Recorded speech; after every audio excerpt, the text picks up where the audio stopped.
The sky had stopped pretending to be a sky.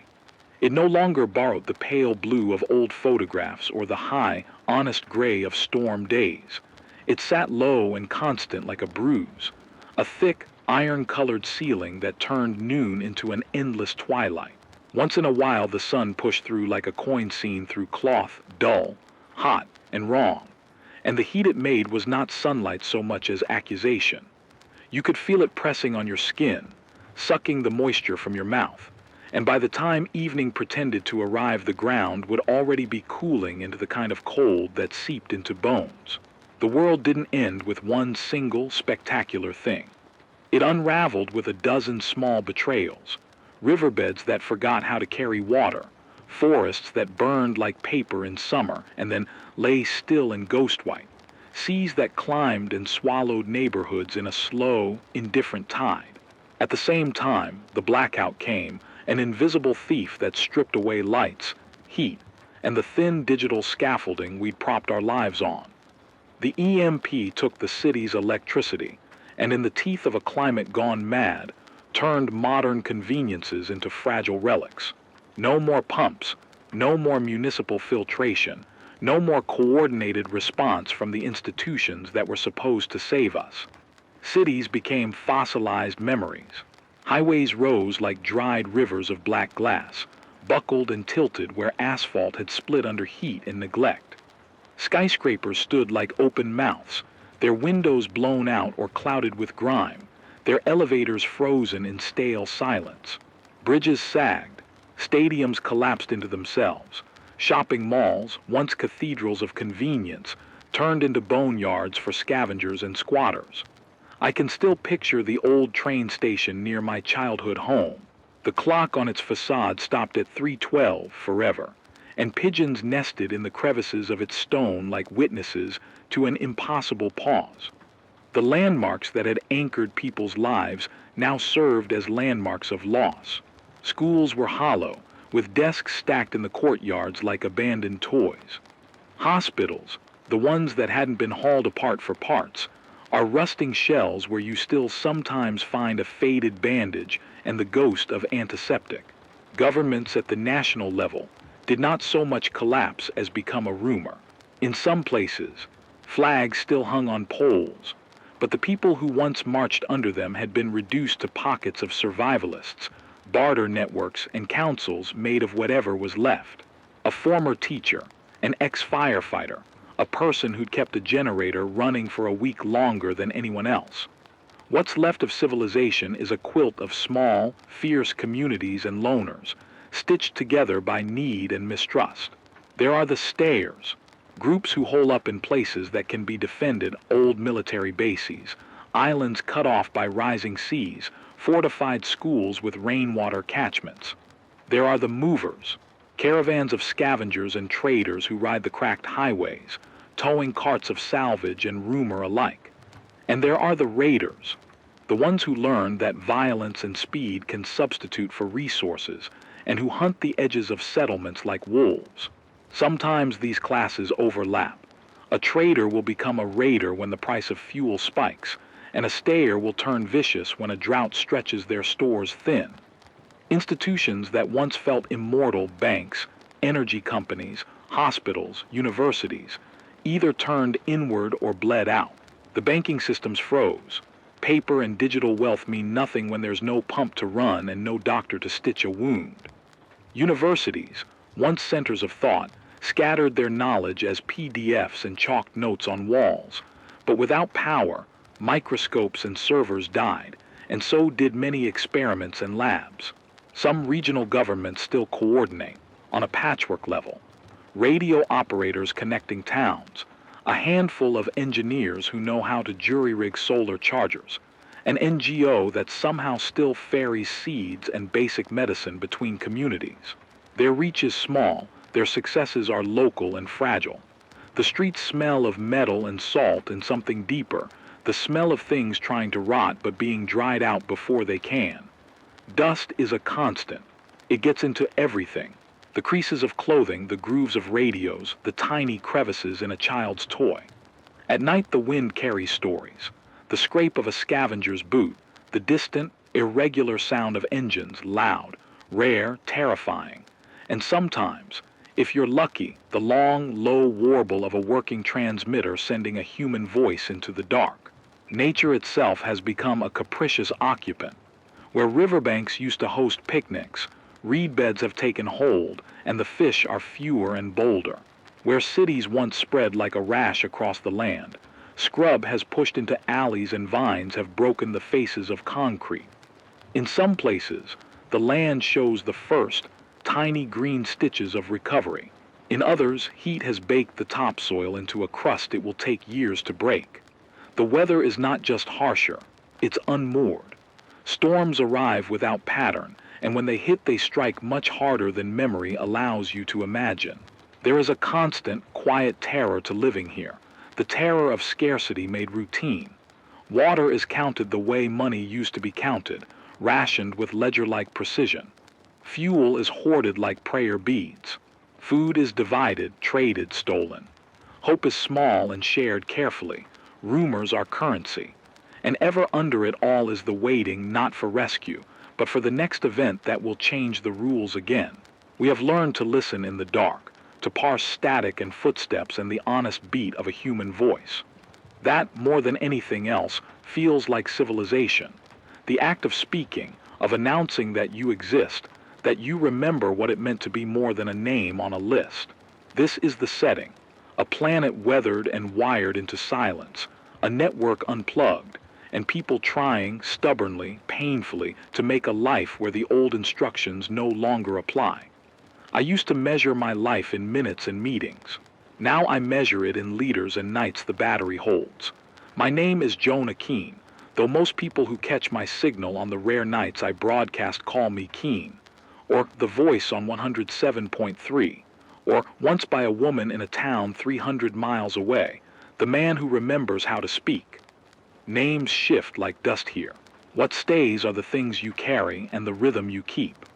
Before the blackout, I worked in a fairly ordinary way, systems tech for a regional emergency services group. I built networks, patched servers, wrote scripts to make things talk to each other. It feels like a different life because it was. I thought technology made us immortal or at least efficient. I learned quickly how wrong that was. The EMP didn't announce itself with headlines and rolling news. It was a kitchen light that didn't flick on the next morning, and then the whole block going quiet. When the servers died, everyone discovered how much of human life had been outsourced to humming boxes. I discovered how much of me had been outsourced to my job. I kept one thing from my old life that mattered more than any credential: an old battery-driven ham radio and a bag of spare vacuum tubes that my grandfather, who'd been a radio man in wars I've half forgotten, left me. Vacuum tubes are stubborn things. They don't care for silicon's fragility. After the blackout, they became my lifeline. I learned, in the weeks when cities filled with smoke and people with panic, that a human voice over the air can stop a heart from racing. You'd be surprised how many people will risk a mile of bad road for the sound of someone saying, "I'm still here." Survival here is an accumulation of small, stubborn habits. My morning starts with a sweep. Check the rain barrels, listen for the slow tick of the generator, smell the air for fires. Water is everything. I harvest what I can. Rooftop catchments during the rare rains. Dew in the early hours scraped into jars with the lip of a metal cup. The occasional find in a ruined home. An intact water heater. A barrel half full and half forgotten. For purification, I rely on a sand and charcoal filter I cobbled from a broken water cooler, topped off with boiling when I have wood and the weather permits. There are nights I use the SODIS trick, bottles laid out in sunlight to let ultraviolet do the work, because fuel is currency and flame is a luxury. Food is a ledger. I grow what I can in a narrow patch between ruin and road. Tomatoes in salvaged buckets, beans climbing on rebar trellises, a stubborn rosemary that has outlived 3 winters and 2 droughts. I keep a small, shaded cold box cooled with evaporative methods, wet cloth wrapped around the crate, and a fan paddled by the generator for an hour at dusk. Most of what we eat is conserved. Canned goods, salted meat traded in caravans, packets of rice pooled with neighbors. When I can, I trade voice work for food. I'll read a list, make a message, tell a joke on the air, and someone will leave a loaf tied to the fence. Shelter is improvisation and defense. My home used to be an HVAC shop. Now it's a squat of corrugated metal and plywood patched with tarps. I reinforced the windows with netting and chain from an old gate because the thing about silence in the wasteland is that it attracts. Sound becomes a danger as much as a comfort.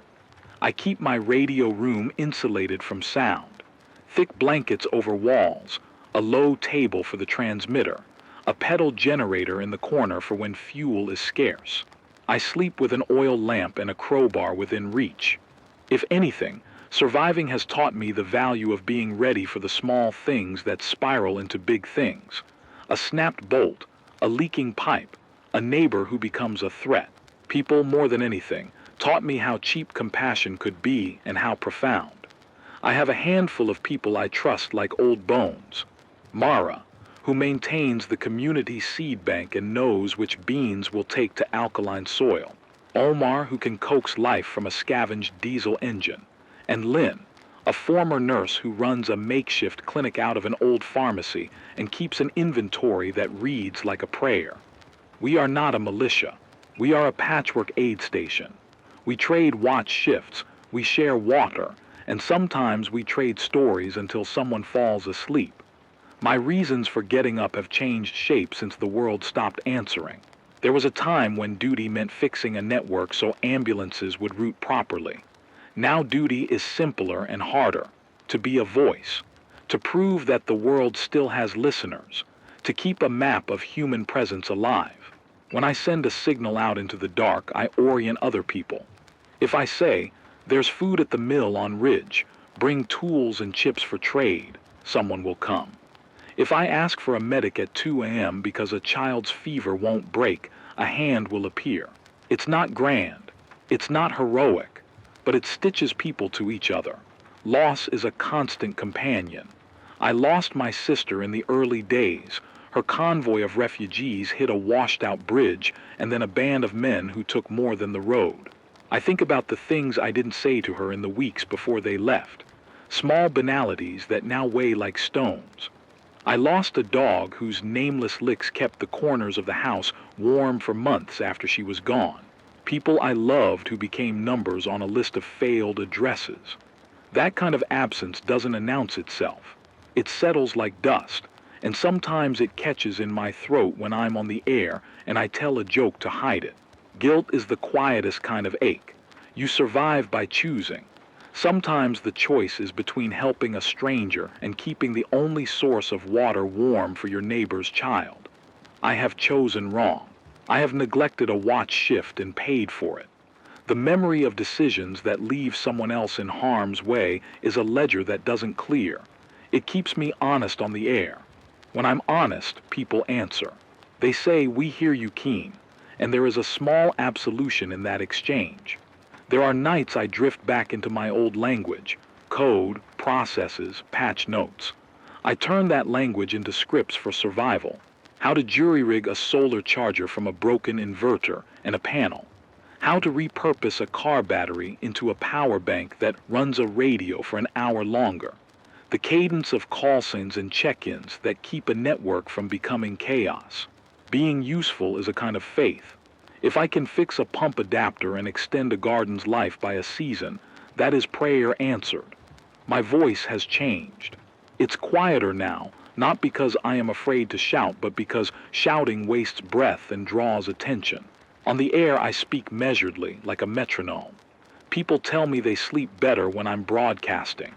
Maybe that's vanity, or maybe that's the truth.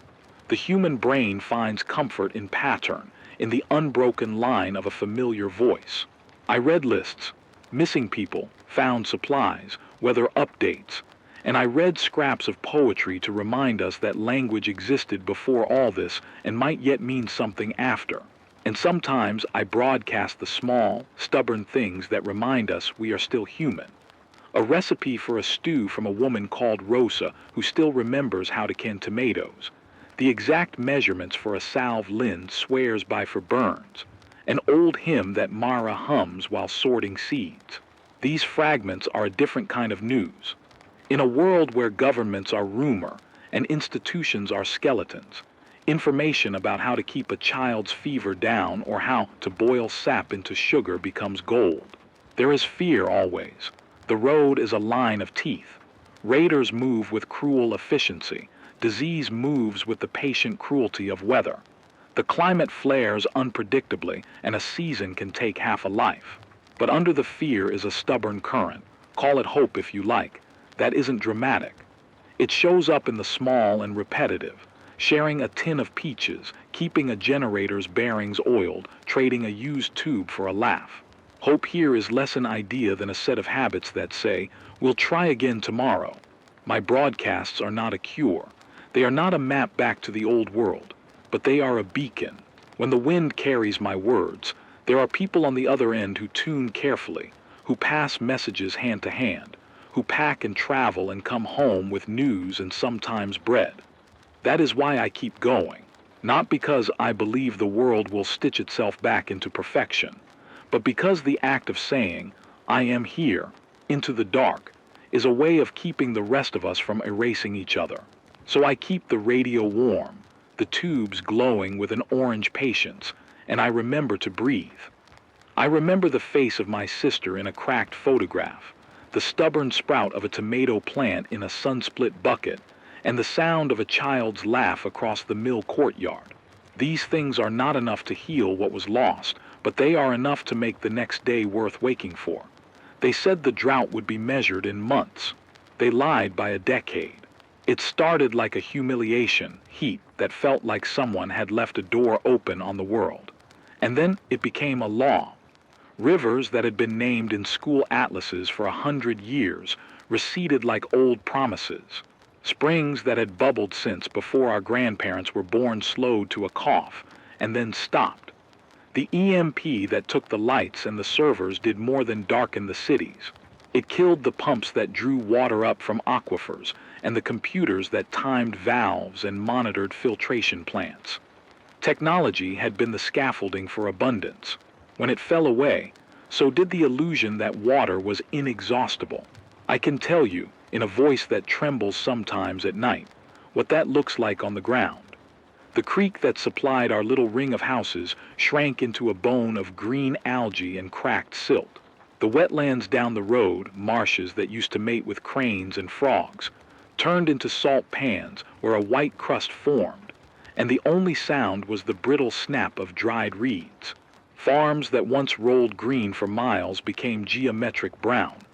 Irrigation ditches were empty, their concrete mouths open to the sky like the mouths of dead things. Why did this happen? There are few ways to say it, and all of them are true at once. The atmosphere warmed.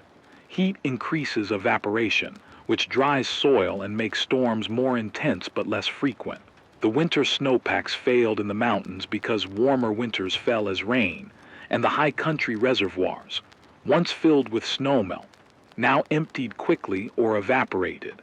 Groundwater, what people called the invisible lake underneath our feet, got pumped dry faster than it could be replaced. That was the quiet, slow theft. Wells that used to spit water without complaint went silent or began to give oily, mineral-rich water that tasted like regret. In low-lying coastal places, sea levels pushed salt into the freshwater zone, poisoning wells and making water undrinkable in a way that no pump could fix. On top of the climatic stressors came the social ones. When the grid died, distribution networks stopped. Municipal pumps and treatment plants are electrical beasts. Without power, chlorination systems fail, sensors die, and filtration membranes go uncleaned and clogged. If a well owner had a generator and diesel, they became a node of power and scarcity, and that attracted attention.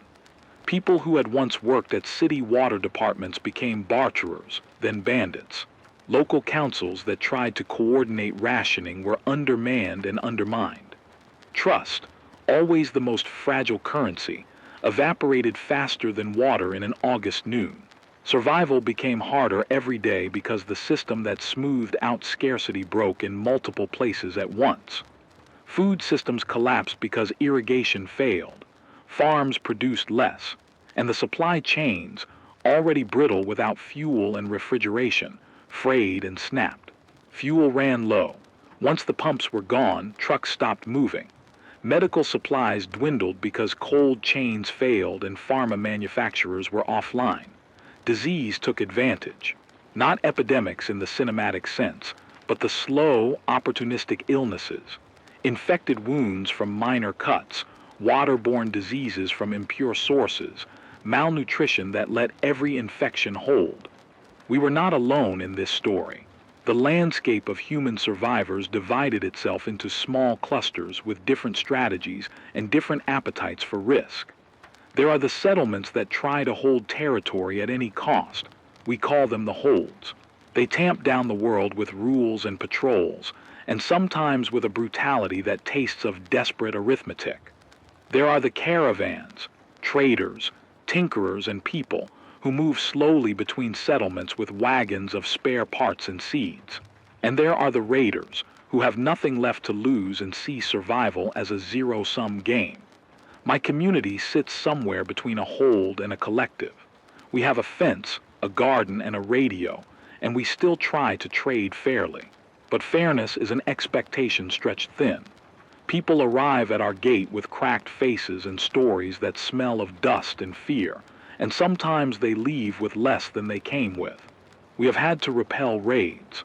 I have stood with a patched shotgun in my hands and watched men my age, men who would have been teachers or delivery drivers once, cross the road with eyes that had shrunk down to survival. They weren't monsters first. They became a necessity made urgent by hunger. Weather keeps turning on us in new ways. The storms are different now, more violent and less predictable. We have dust storms that arrive like a living thing, a wall of grit and charged air that scrapes skin raw and cheats your lungs. Sometimes the storms carry a sourness, parts of the industrial world shredded by lightning and wind, chemicals lifted into the atmosphere and raining back in bitter, corrosive drops. Other times the storms bring a brief inverse of the drought, torrential rains that the baked, crusted soil cannot absorb. Floods then wash away the topsoil that feeds the next season and erase the fragile terraces we spent months building. It's a cruel oscillation, too dry, then too wet, each swing stealing more of our ability to plan. Resources are limited in ways that make survival a series of arithmetic problems with human faces. Water is rationed in liters per person per day. Food is counted in calories and days and mapped against seeds and future yield. Fuel, gasoline, diesel, even propane is counted in teaspoons now, hoarded in drums that smell like memory. A generator that once hummed all night now receives a ration of fuel and is used for life or death tasks. Boiling water for a fevered child, powering a syringe pump for an IV, or running the radio for an hour to send out an emergency beacon. When fuel runs out, so does the ability to move people quickly, to run big filters, to haul water from distant sources. Practical limitations become moral dilemmas. Do you send the last full jerry can to help a neighboring settlement save a pregnant woman, or do you keep it to ensure your own group's food supply? I have made those choices, and I have carried the weight. Sometimes we try to be mathematical. 1 can of diesel will run the pump for X minutes, which will fill Y liters, which will suffice for Z people for N days. But people are not math problems. Children cry, elders remember, hands shake. Decisions that look rational on a ledger feel monstrous at night. There is science here, even in the middle of the human noise. I learned it from old textbooks scavenged from universities and from engineers who refuse to let their knowledge rust. The mechanics are brutal in their simplicity. Higher average temperatures increase the air's vapor pressure deficit, a technical term that means the air pulls moisture from leaves and soil more aggressively. Plants stress, stomata close to conserve water, and photosynthesis slows. That reduces crop yields. Warmer winters cut down on snowpack. Mountains that used to be frozen reservoirs release water earlier in the year, and it runs off when crops don't need it, leaving nothing for late season. Aquifers recharge slowly, often over decades, and when you pump them faster than recharge, you cause subsidence, salt intrusion, and long-term loss. In places with shallow aquifers, the water that remains is often high in dissolved solids, which can make it taste bad and be harmful without treatment. EMP damage amplified these natural processes. Municipal water systems are built for a world with steady electricity. Control systems fail without power. Pumps often sit at the bottom of wells and depend on electricity to lift water up. When the grid and its backups failed, or when diesel ran out and backup generators went quiet, entire towns were left with the biological infrastructure of a modern city and none of its energy. People dug shallow wells and in doing so contaminated groundwater with surface pathogens. In the rush to access water, sanitation fell apart. Latrines overflowed. Disease followed. So what do? The radio allows me to give small, actionable advice in the crisis, and people listen because mistakes have costs. Practical steps are nowhere near a solution, but they buy seasons. Collect water where it still collects. Roof catchment is basic but reliable. Clean roof, clean gutters, barrels with screened lids. A square meter of clean roof will catch roughly 1 liter per millimeter of rain, a fact that often surprises people. But the math is simple and useful when the clouds are kind. Purify locally. Boil when you can. It's the simplest. Solar disinfection. SODIs works if you have clear bottles and plenty of sun.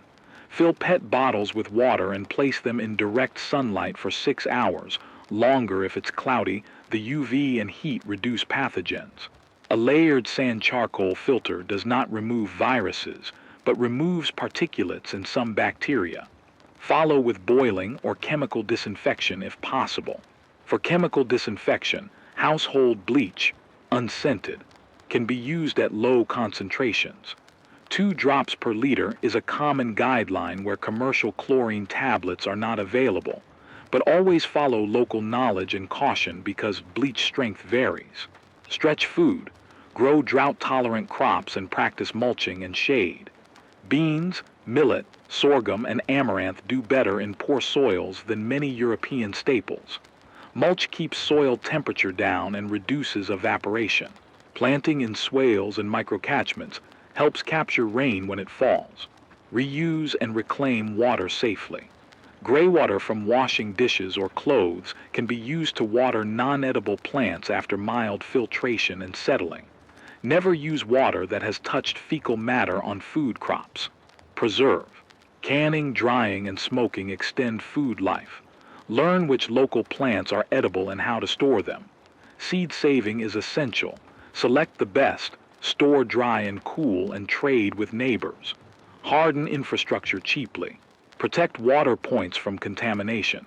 Shade cisterns to reduce evaporation, and insulate storage to reduce growth of bacteria. Learn to jury-rig pumps. A simple hand pump or percussion pump can let you access shallow groundwater without needing electricity. When I broadcast these facts, the line hums with voices. People call in with questions. How to fix a corroded pipe, where a rainstorm was spotted 3 days ago, whether a trader with a white flag can be trusted. Those are real-time triage moments. Sometimes the information saves lives. Sometimes it only saves days. But the flow of information is one of the few things that scales without fuel. Encounters sharpen everything. A caravan came through last winter with a banner sewn of old flags, and a man who claimed they had a mapped aquifer, an underground spring, deep and pure, accessible with a hand pump. We debated in our circle for hours. Trusting them could deliver water. Not trusting them might save us from a clever trap. In the end, we sent a small team with gasoline to verify.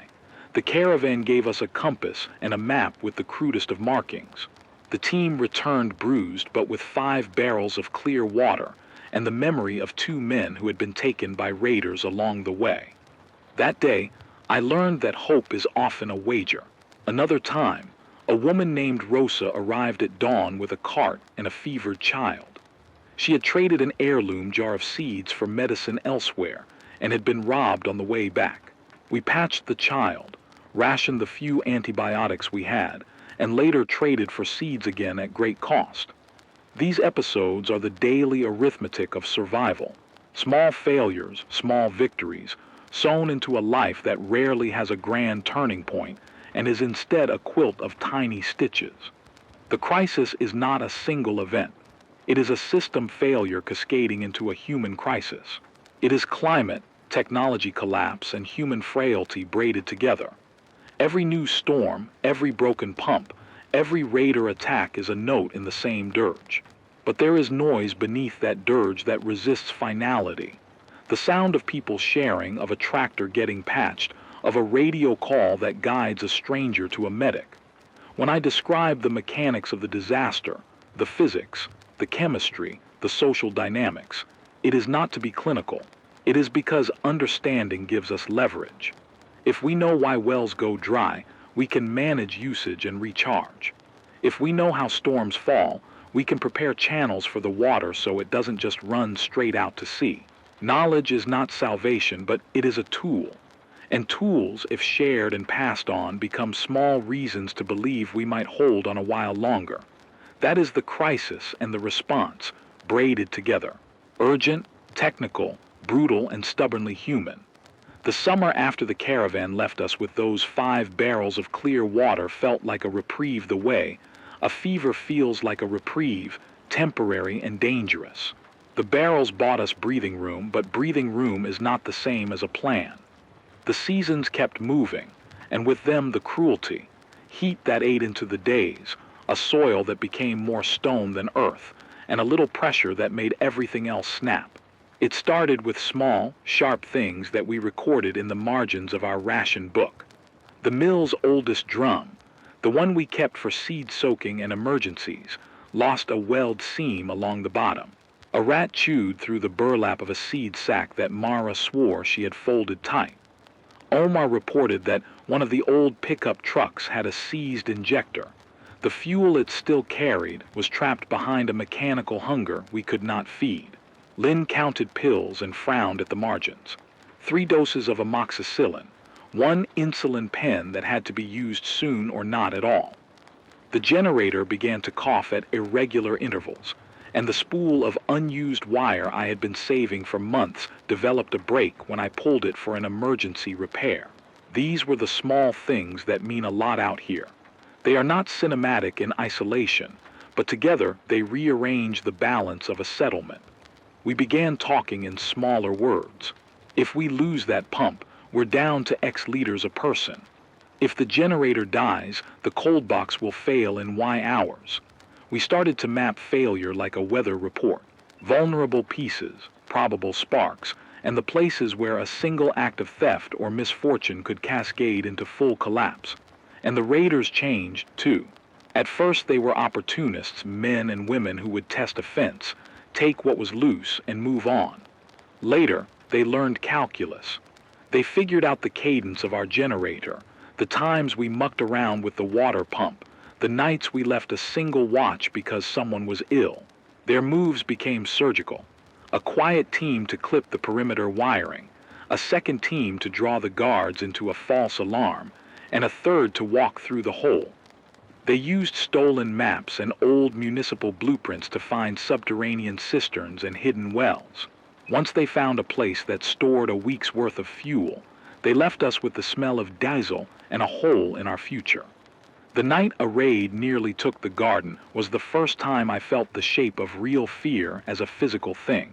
I was on the radio in the little room, voice low and metronomic, weather update, shop schedule, a joke read from an old notebook, when Omar came in like a blown wind. He said 2 men had been spotted at the north fence.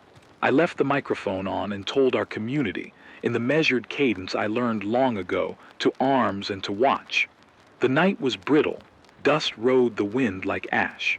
We moved like rehearsed ghosts, hands on tools, hearts loud in our ears. They were young men, not hardened, not the veterans of 100 skirmishes, but men hollowed by hunger. One carried a rifle with a missing stock.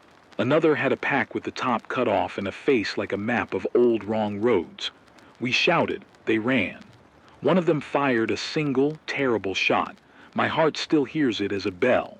The bullet hit the water barrel near the fence, and water spilled like a treasure being poured out of a torn chest. We chased them to the road and found their truck abandoned, doors open, a child's drawing pinned under a seat like an offering.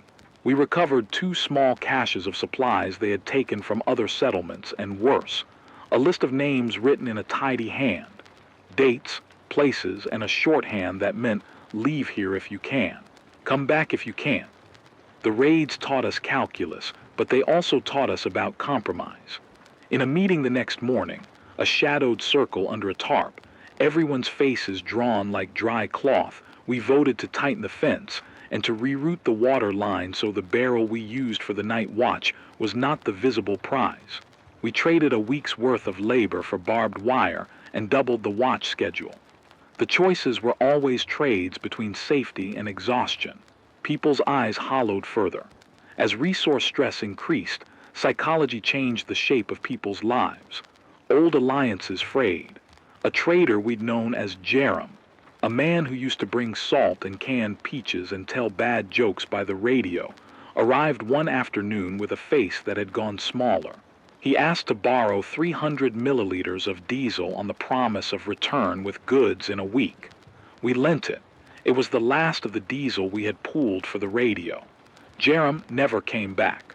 Weeks later, a scout found the burned remains of his cart on a side track, the tin crates smashed open and empty. The knowledge that someone you trusted could be gone, and that the ration you gave them could be taken by fate and men who knew how to take hardened our edges and made us careful. The community's resources shrank not only because they were stolen or consumed, but because the environment ate them. A late heat wave wiped out a patch of beans we had hoped to harvest. A storm in June, a short, violent overturning, dropped enough water to rot seedlings, but not enough to truly fill our cisterns. Every time the weather gave and took, the ledger that kept our lives together changed in a way that required immediate, hard decisions. Do we feed the kids, or do we save seeds?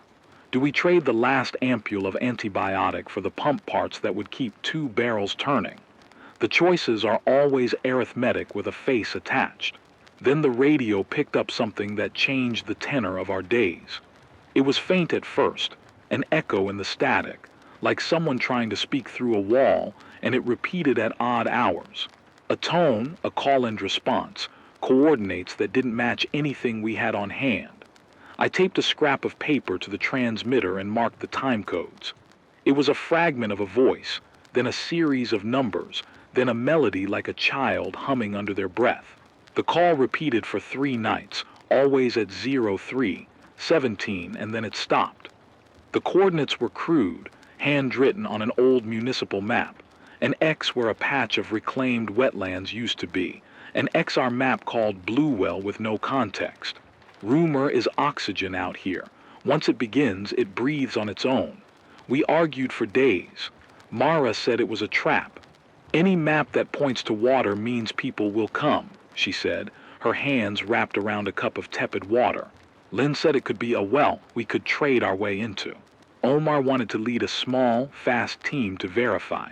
He said the prospect of a reliable source of fresh water would change everything. I felt the pull like something physical. My voice on the radio could call people. My hands could fix a pump. My chest could hold the responsibility. But responsibility had teeth. If we sent people out and they didn't return, the trade-off would be immediate: fewer hands to guard, fewer hands to work the garden. If the coordinates were a lie, we'd have bled ourselves. There is a small arithmetic the radio taught me. Information scales with little fuel. A broadcast can rally 10 people to a problem without leaving the station. A trip to verify costs fuel, and fuel is measured now in tablespoons. We set parameters. Only a scout team, only with extra water for the group left behind, and only if the generator would be spared for the return trip. We drew up watch rotations, and I asked the circle to nominate 2 volunteers. They named names without hesitation, Omar and a wiry woman named Sira, who used to be a surveyor and could read an old map like a lover reads a letter. They left at noon with 2 jerry cans, a half-repair kit, and a compass. I sat on the porch with the radio on my lap and read, because that is what I do when I am restless. I read lists. I keep the cadence of ordinary life as a metronome to hold the world from tipping. The hours crawled and the watch changed like a set of hands, and then, at dusk, the radio keyed and Omar's voice came through. "Keen, this is Omar. We found a depression. We'll camp here. Water not confirmed." I felt a small, private hope like a single coin. Over the next days the tension was a taut wire. News filtered in broken patchworks. The scout team had found an old municipal pump house, half buried and corroded, with a well shaft that smelled of sweet, wet air when they pried the hatch. They found a man there, not a man exactly, but a person who had been living on canned food and the occasional ration he bartered for. He called himself Finch, and told a story of a pump that worked when he could feed it diesel, and of a seal that might still spin if we could clean the screen. Finch's map matched the coordinates. Finch's eyes, however, were the eyes of someone who had been saving his secret for a long time. That night we debated again. Some said take Finch to the village and let him trade knowledge for medicine and safety. Others said he could be bait, a way to lure raiders. Trust is a delicate instrument. A misnote can shatter an entire community's security. In the end, we decided to bring Finch in, but we left a watch of 3 men by the pump to guard it. We did not know at the time that our small decision would be a hinge. The pump house drew attention.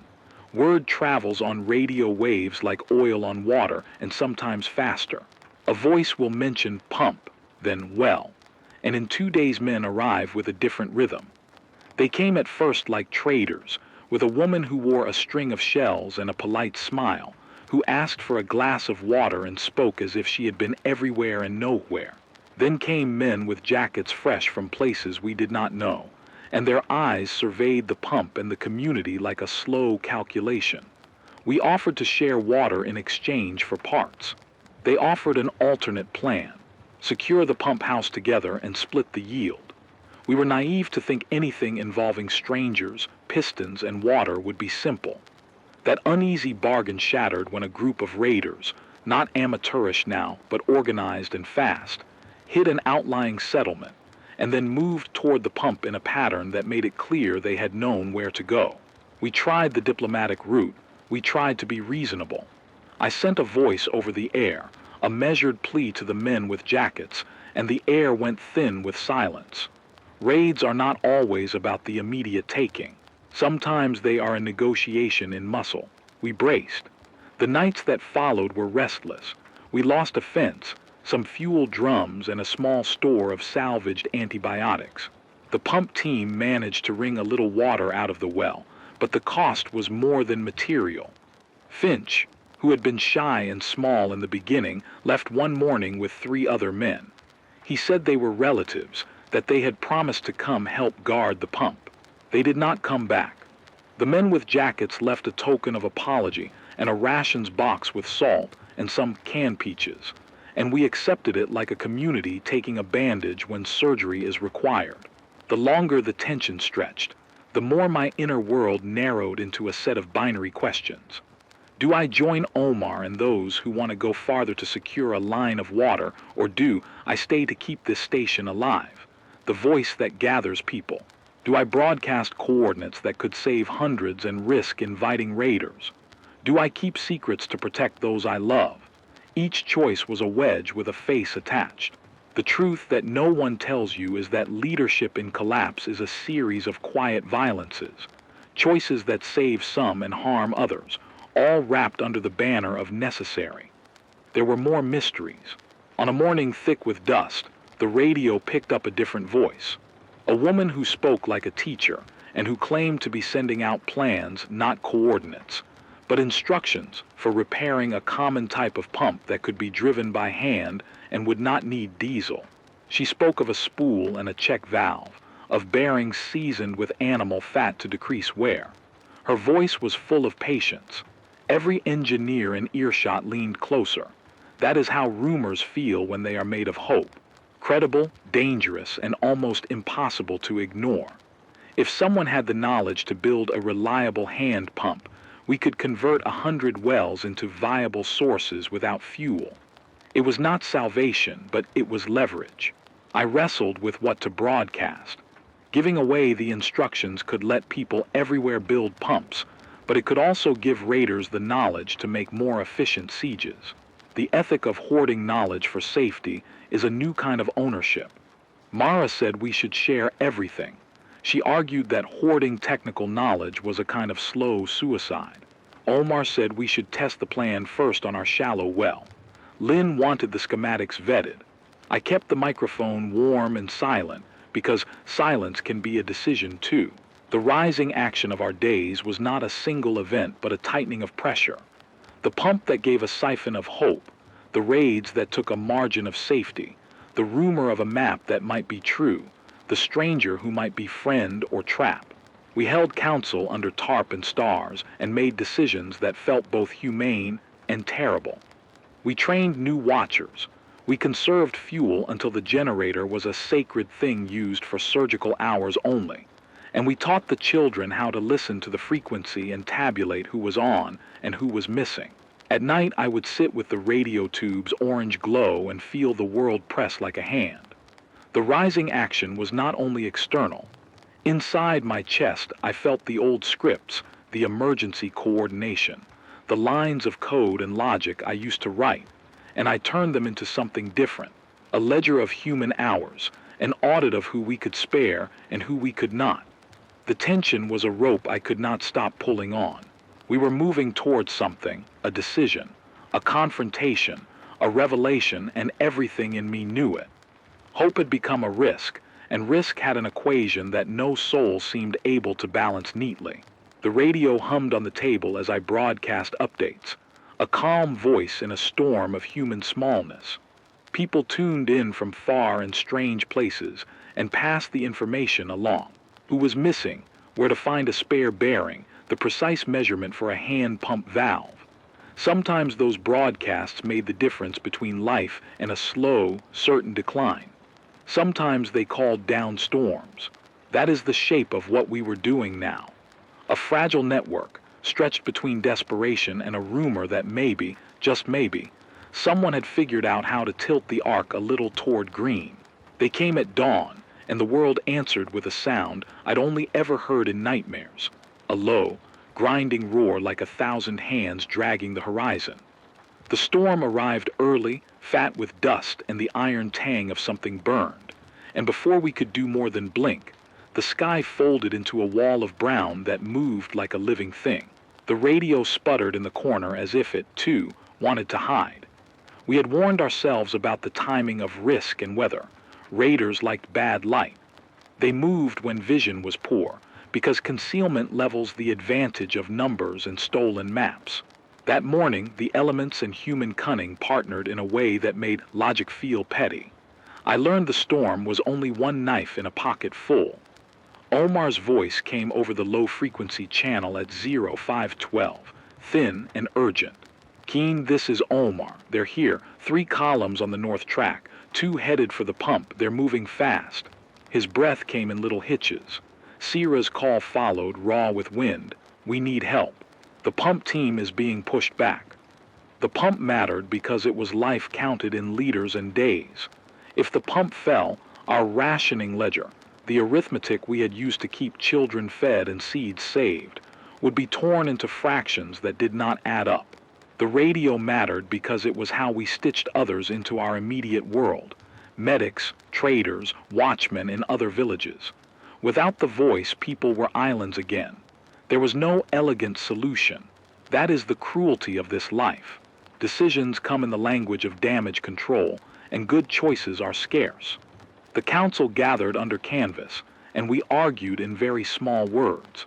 Bring reinforcements to the pump, and risk the radio being discovered and silenced. Keep the radio alive and hope Omar and Sierra could hold the well with whatever they had, or blind the raiders with fire and noise and risk everything else. I listened to the litany of possibilities and mapped outcomes in the ledger that never stops: people, leaders, hours, children, seeds. Guilt is a slow-acting poison. The memory of my sister's convoy that never crossed a washed-out bridge lived in my hand like a weight. I had not been able to call them back then. I had not been able to fix the crossing. The ledger had demanded hard choices, and I had not always chosen well. That debt is the kind of thing that pushes a person to take risk, not because they are brave, but because they are tired of being haunted. We made our plan between breaths. Omar and Sira would hold the pump.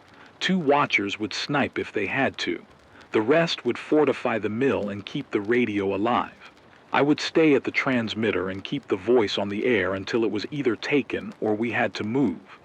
That was the safe plan, a fragile, unsatisfying compromise, until Finch's name came up again. The man who had told us about the well and then left in a tangle of promises was supposed to return with relatives to help. He had not returned. What that said about human reliability in a collapsing world was the kind of lesson you learned in bone and silence. We heard the raiders before we saw them. A horn on the far road, a guttural sound that our younger watchers mistook for an animal until the first line of men appeared. Headlights rolling like cataracts through the brown air. They split at the ditch and moved with rehearsed precision, the kind that said they had done this before. The leader had a face I half remembered from a trader's list. A man named Harker, who traded once with us and learned our rhythms. He walked the fence like a judge, slow and sure. I could have fired the microphone and barked coordinates to anyone who would listen. Pump threatened at Bluewell, need help. And that would have been the honest thing, the broadcast that might have summoned a convoy of neighbors and tipped the balance. But Harker's eyes were on the radio shack like a hawk. He knew what a voice meant: rallying points, targets, channels people trusted. Broadcasting the location risked inviting a large force bearing both help and greater danger. Keeping silence risked losing the pump. There are moments in the dark when decision gets so small it becomes physical. I recalled the night my sister left and the way the road swallowed her convoy. I remembered the sound of her saying, "Keep the radio on, Jonah," as if the voice itself could be a compass. That memory burned into me like a map. I had told myself once, when the blackout first came, that the line between ethical and practical was the line I would not cross. Now the edges were blurred. I chose neither complete truth nor complete silence. I turned the microphone on and spoke in a voice that had become mine, metronomic, steady, human. "This is Jonah Keene on 107.3, I said, "to anyone on the Bluewell frequency. If you're near enough to be hearing me, there is a chance to help. Head east of the old mill road, not through the ditch, take the ridge. Bring nothing lit. Move slow and call in with signs. 3 knocks, 2 whistles. We have wounded and water. We need hands, not guns." It was a dishonest broadcast and an honest one. I tipped the net toward a ridge, away from the main road and the pump, and I chose words that would summon hands, not hardware. My intent was to split the attention, send help along a flank while leaving the raiders' predictable route less tempting. It was a gamble on the human diversity of response. Some would come quietly and with tools. Others would come with rifles and assumptions. I would be judged later, whatever we survived. The plan depended on time, and time depends on the weather. The storm leaned in, the sky a stomach of dust and static. Visibility dropped to the length of a fence post. Raids in that light were brutal but not always clean. Men moved in 4s and 8s, scraping at our perimeter like rats at a rotten box. Omar reported that the pump was hit by close-quarters fighters who used torches to find valves, and one of our watchers took a knife. Sira was hit with a blunt and rolled into the hush of the pump shaft. I felt in that precise cinematic second the shapelessness of being a leader that could only measure risk.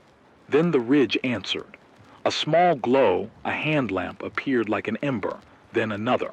A group moved quietly up the track I had described.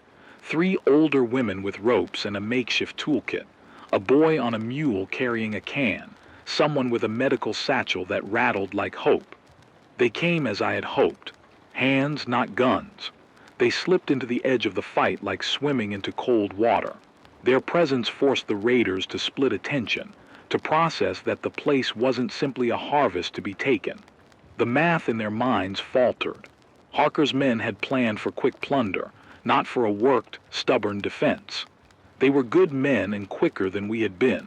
The first wave broke against a prepared line. We lost a fence and had a child injured by a ricochet. Omar took a deep wound but kept his hands working on the pump. There was a moment, the kind I remember in slow, awful detail, when Sira emerged from the pump house with her face painted in dust and triumph. She had jammed a valve closed with a wrench and a strip of cloth, and the pump breathed again. Victory in collapse culture is always prosaic. A valve jammed, a barrel filled, a watch that did not fail. It is not cinematic. It is gutters and hands and the smell of oil. But in that moment, while the storm shredded the edges of our world and the raiders adjusted their plans, I felt something like grace. Not because we had beaten the raiders into dust, but because we had made a choice that tilted a ledger toward life. The Ridge Group had mattered. The pump had survived long enough to fill 2 barrels. Omar's wound left him weak but alive. Sira laughed, a short, astonished sound, and the radio hummed on the table in the shack like a small, sleeping animal. The cost arrived in the hours after. Harker withdrew with the practiced cruelty of those who know violence is profitable only so long as it's efficient. He took what he could carry and left us with a warning. Keep the lights off. Keep the radio quiet. We took their warning as a threat and a promise. We counted the barrels and reconciled the ledger. We had enough water for now, and the radio continued. But victory was not unalloyed.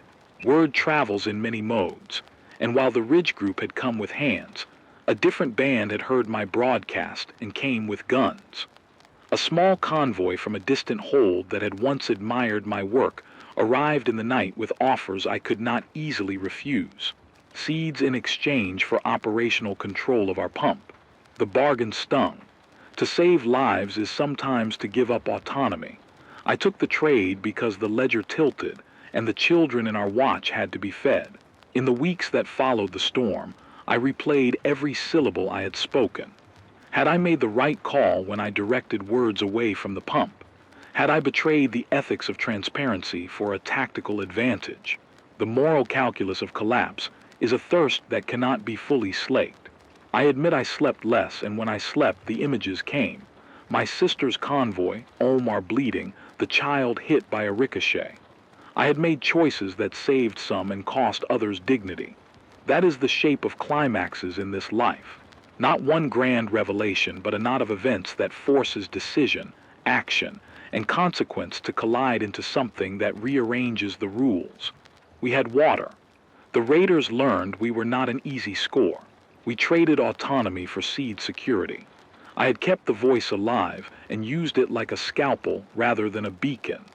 I had risked being a liar to save a pump, and I had traded for an ally we did not wholly trust. As the dust settled into the edges of the town like a thin, persistent film, I sat by the radio and let the orange tubes warm my hands. There was soot in my teeth and a small, roaring gratitude in my chest. The pump sang like a distant wail.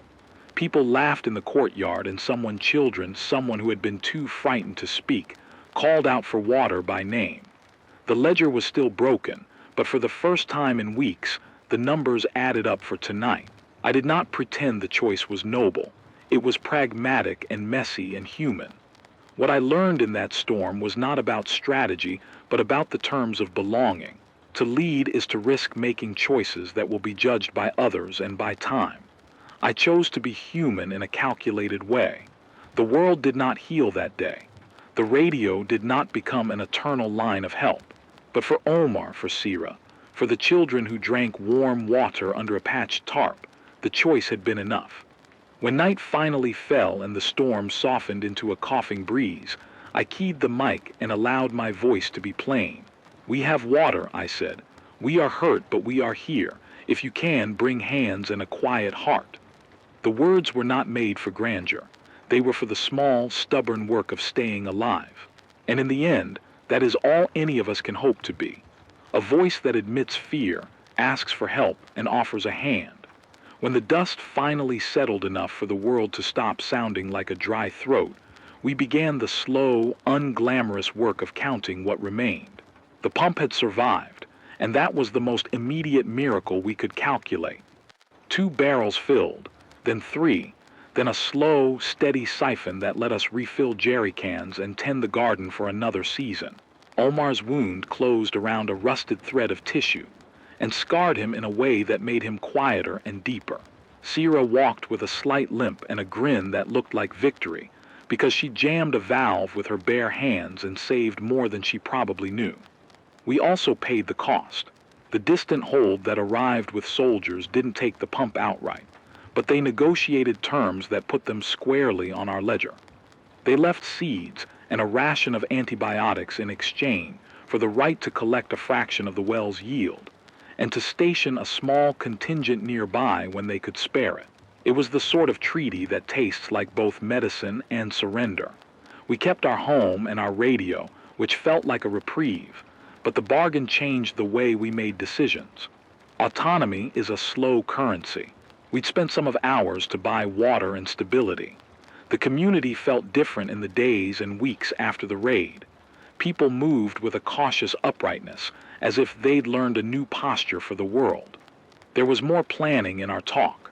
Scheduled pump hours, lists posted by the radio shack, a rota for guard duty that included older hands who wanted to feel useful and children who needed to learn responsibility. We began teaching a few neighbors how to maintain the pump, how to clean a screen, how to splice a pipe, and how to check bearings with the simplest of tools. Sharing knowledge became a way of shoring up the cracks that a peaceful night could not seal. There was grief, raw and honest. We buried a neighbor in the shallow soil because the graves at the edge of town had become a patchwork of markers. A painted can, a broken plank, a stone with a child's name scratched into it. At dusk, we made a small meal and sat in the yard, and someone hummed an old tune that none of us could name but all could remember.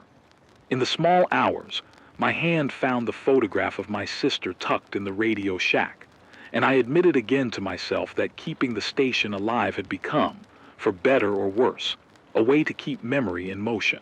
The environmental ledger gave us small wins and brutal setbacks. The pump did not mean the land had recovered. It meant that for one spot there was a managed pocket of water. The wider landscape continued to be brittle. The soil in fields beyond our fenced acres was a thin skin over dust. Storms still came with no warning and with ruinous force sometimes, and the aquifers elsewhere continued to slump in ways that whispered of long-term loss. Yet in the cracks of that harsh truth, tiny green things began to assert themselves. We saw volunteers of grass along the mill road, a stubborn shoot of sorghum in a field we had written off, and the green edge of algae in a roadside puddle that meant there was once more moisture, however small, in the world. Recovery, if you wanted to call it that, was not a renaissance but a patient persistence. A compost heap slowly turning over, a seedling finding purchase between stones. My own sense of self shifted in ways I hadn't predicted. The man who had kept networks running for ambulances had become, absurdly, a broker of hope. The voice on 107.3 had to hold more than weather updates. It now had to carry the ethics of shortage. I used the microphone differently. I started a practice of reading not only schedules and ration tallies, but also the names of the missing each week and the names of those who returned. We began a new nightly ritual, a 10-minute slot where people could request not supplies but small human things. A recipe for stew, the way to calm a fever without a syringe, or a reading of a letter to a loved one. The radio became also a place to rehearse intimacy, because intimacy is the scaffolding for endurance. Guilt didn't leave me. It changed its form and became, at times, a useful tension that tightened my focus. I thought about the choices I'd made, the half-truth broadcast that had steered some help away from a direct path, so that hands might arrive where they were most needed. I measured the lives my words had nudged, and the autonomy we'd bartered away for a stretch of water. Leadership here is a ledger you keep in your bones, credits, debits, and the way you account for people's trust. I began to talk more openly about those decisions on the air, not to explain them away, but to offer them for communal judgment. What surprised me was that the hearing of it, the confession, the reasoning, the admission of risk, seemed to comfort people. The voice of a leader who admits error becomes a place for the community to anchor itself. The pump's survival also came with a renewal of work. We organized a weekly repair day. People showed up with hands and tools. An old welder from a nearby settlement brought a battered black box and taught the youth how to splice a pipe. A retired mechanic showed how to test a bearing. Mara taught seed-saving techniques. Lynn ran a short class on wound care and sterilization using simple methods. These were not glamorous lessons.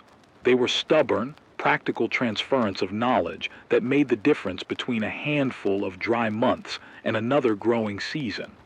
I broadcast the times and the short summaries so traders and travelers could carry the teachings outward. The network, fragile as it was, began stitching again, but the precariousness remained. The raiders had learned patterns and names. The hold that we'd bargained with had interests of its own and could withdraw its little garrison if their priorities shifted.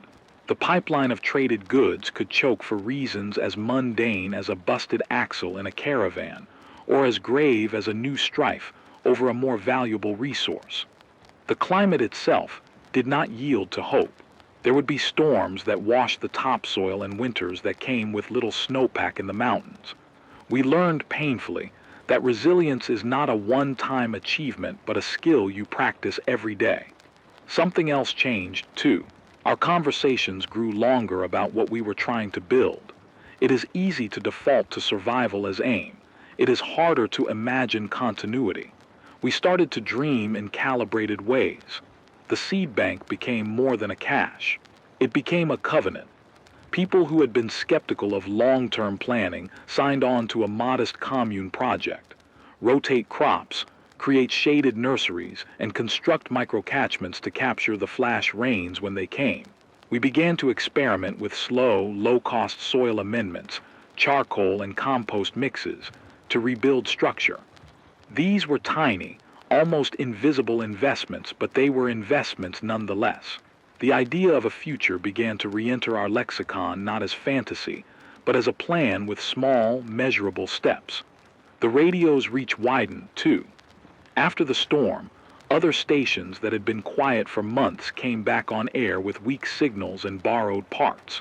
We began to coordinate transmissions so that messages could hop from node to node like a relay race. A trader in the north would broadcast a mechanic's tip. A Midlands clinic would ask for sugar and offer guidance on wound cleaning. The network didn't need central authority. It needed reliable nodes and habit. My role shifted from being the sole voice to being a node among many, a facilitator rather than a pulpit. That decentralization felt right. It spread risk and spread hope. On quiet evenings, when the generator hummed low and the children ran with stick horses in the yard, I would walk to the pump and set my hand on its metal flank. The metal was warm from the sun and cool in the shadow. It felt like a truth you could touch. I would remember the faces of those we'd lost and those who had come, hands first. I would remember my sister's voice telling me to keep calling, keep speaking, keep making noise that was human. The memories didn't heal me. They simply lived alongside me now like old companions on an uncertain road. So what was the outcome of the choices I'd made?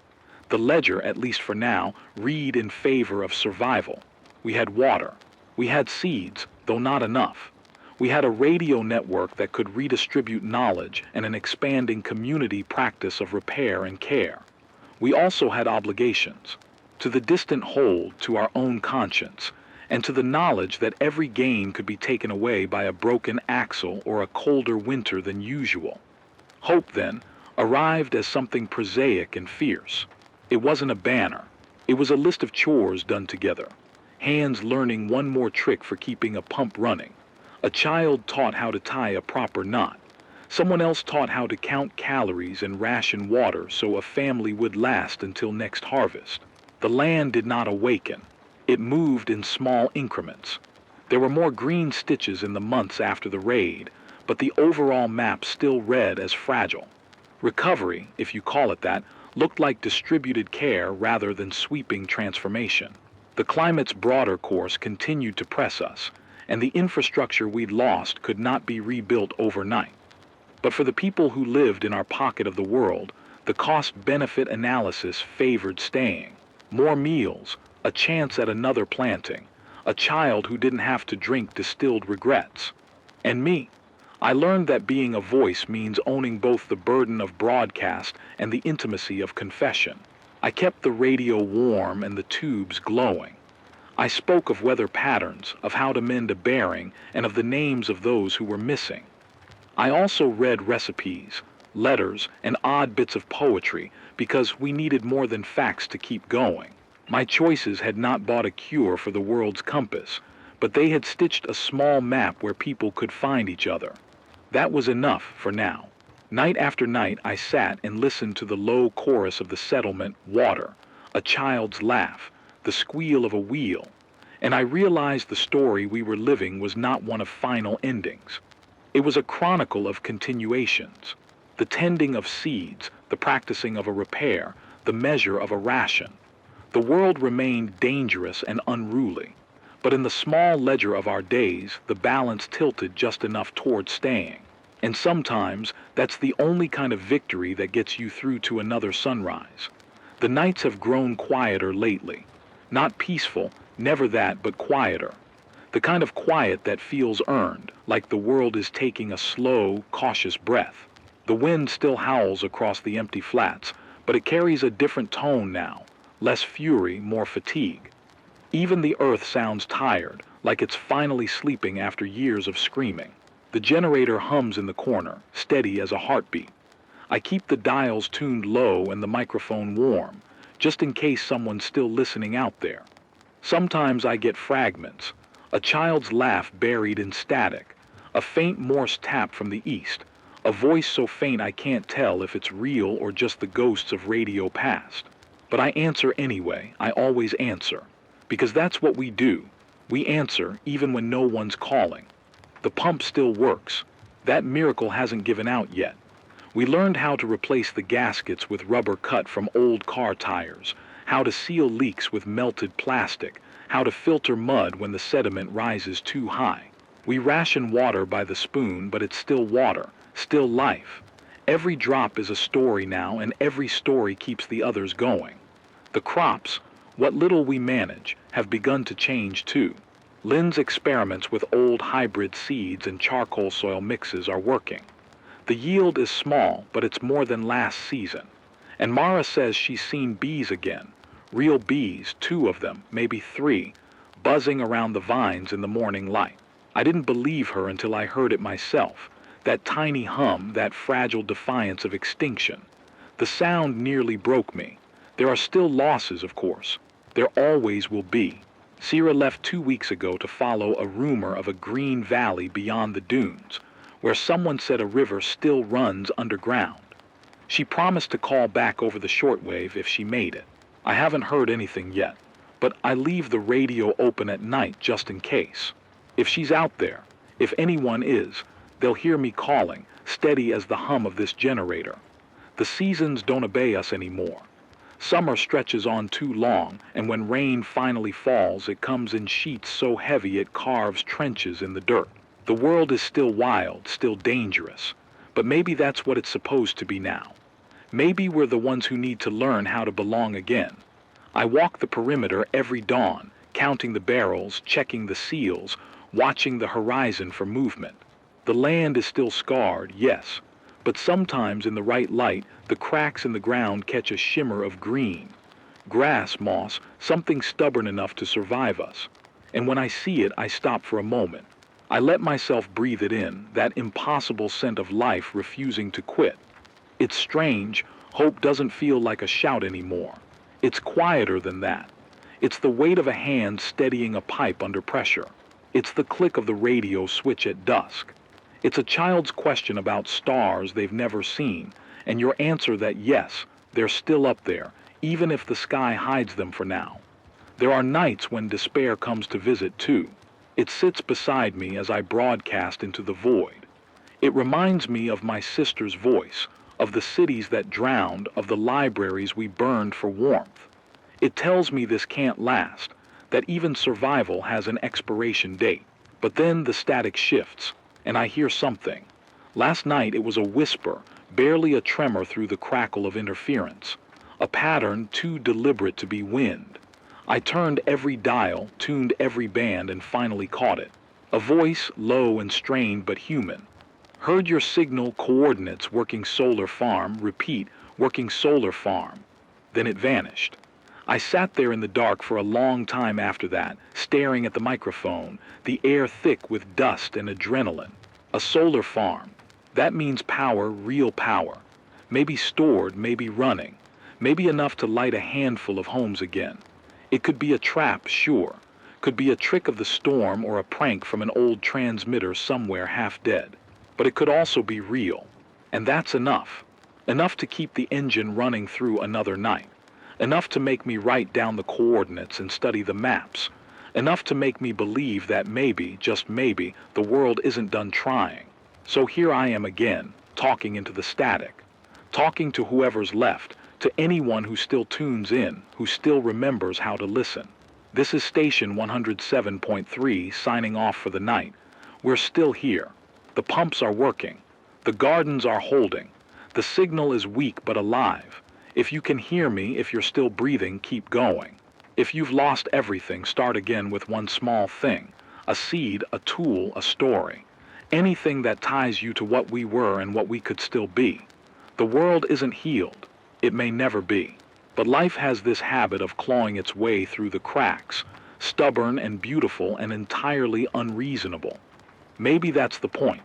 Maybe we were never meant to fix everything, just to keep trying, so the next hands that pick up the pieces have something left to work with. I don't know what tomorrow will look like. Maybe another storm will come. Maybe the pump will finally seize, or the raiders will return, or the signal will go silent for good. But tonight, I have enough. Enough fuel for the generator. Enough water for the crops. Enough hope to keep my voice steady on the airwaves. And maybe, somewhere far beyond this scorched horizon, someone else is tuning in.